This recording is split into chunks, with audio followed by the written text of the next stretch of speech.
Hello अस्सलाम वालेकुम।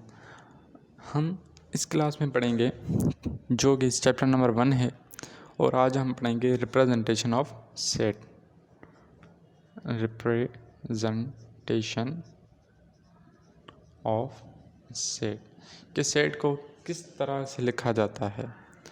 हम सेट के लिखने के कितने तरीके हैं। So there are 3 veg,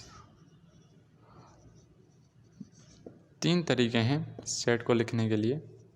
number 1 tabular form, number 1 tabular form, जिसको हम लिस्टेड फॉर्म भी कहते हैं। लिस्टेड फॉर्म क्योंकि हम इसमें लिस्ट बना रहे हैं। ठीक है, अब इस मेथड में क्या होता है, in this method all the elements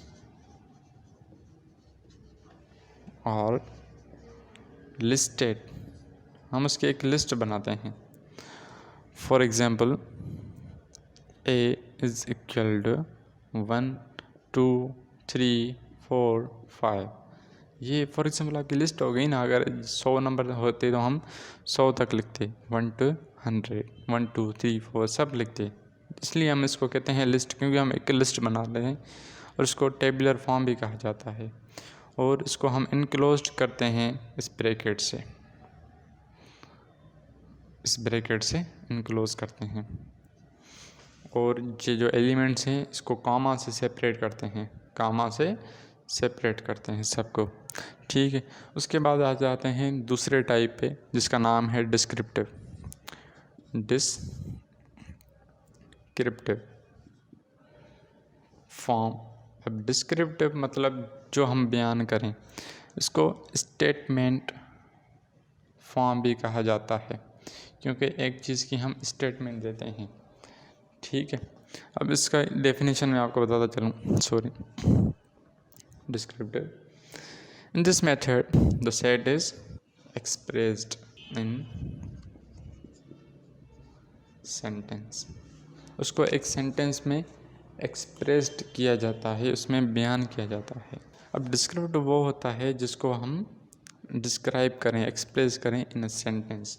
उसका मैं एग्जांपल आपको एक लिखूँगा, जैसे हम पहले लिख रहे थे। Example of set of vowel in English alphabet. ये आपका क्या हो गया, ये आपका हो गया डिस्क्रिप्टिव मेथड। अगर इसको टेबुलर लिखना चाहें तो कैसे लिखेंगे, AEIOU।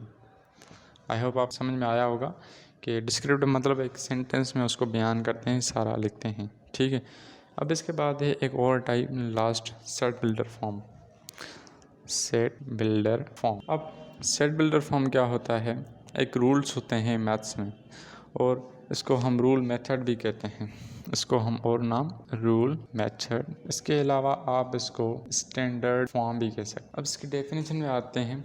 In this method we represent all element of the set by single English alphabet। इसको हम सिंगल इंग्लिश अल्फ़ाबेट से डिनोट करते हैं और उसकी प्रॉपर्टी लिखते हैं एंड राइट इट्स प्रॉपर्टी।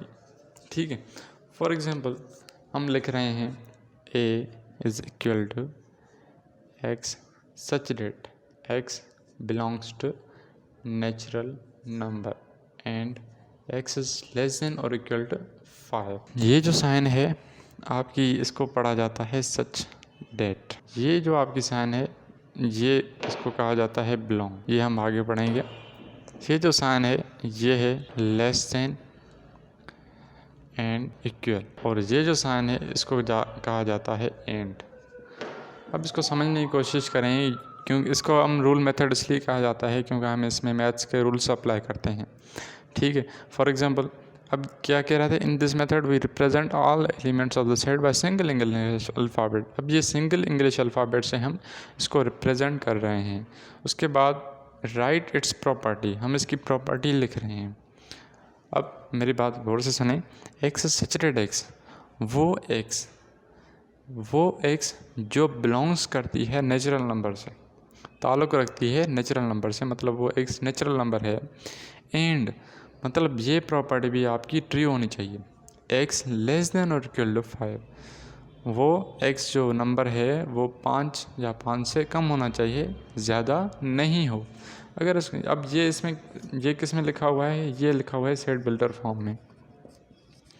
अगर इसको आप टेबुलर में लिखना चाहें तो कैसे लिखेंगे, a इज़ इक्वल टू, अब कौन से नेचुरल नंबर है, नेचुरल नंबर किस नंबर से स्टार्ट होते हैं, 1 से स्टार्ट होगा, 1 2 3 4 एंड 5, ये ख़त्म हो गया।